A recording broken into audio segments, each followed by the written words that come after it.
अस्सलाम वालेकुम। आपने जाना नहीं है जी, एक चीज़ दिखाता हूँ आपको मैं, ठीक है? मेरे साथ रहिएगा।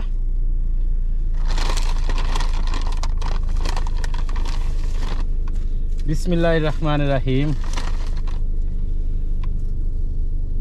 ये है जी हमारा आईफोन 14 प्रो मैक्स।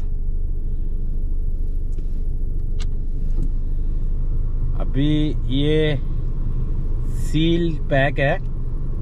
2 दिन से मैंने ये मेरे पास आया हुआ है, 2 दिन से।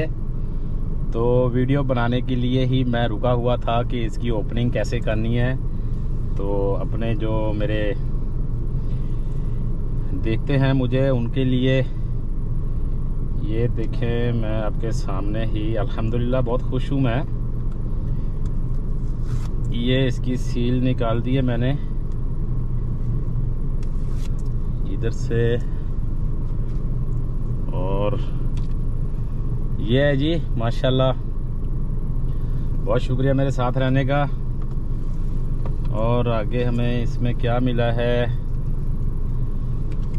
गोल्डन है जी।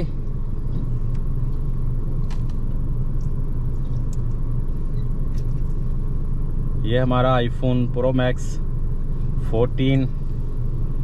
और उसके बाद में हमें खीस से क्या मिला है, और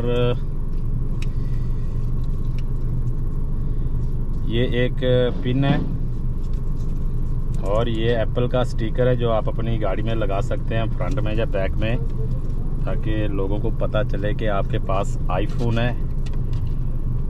तो माशाल्लाह इसमें हमें एक केबल, चार्जर केबल मिली है। और ये मैं आपको दिखाता हूँ कि आईफोन 14 प्रो मैक्स और design by California, design by Apple in California, ठीक है जी, असेंबल्ड इन चाइना। तो ये है जी iPhone 14 pro max gold 512 GB, ठीक है जी। बहुत शुक्रिया मेरे साथ रहने का। तो अभी इंशाल्लाह वीडियो आती रहेंगी। बहुत शुक्रिया जी। अल्लाह हाफिज़।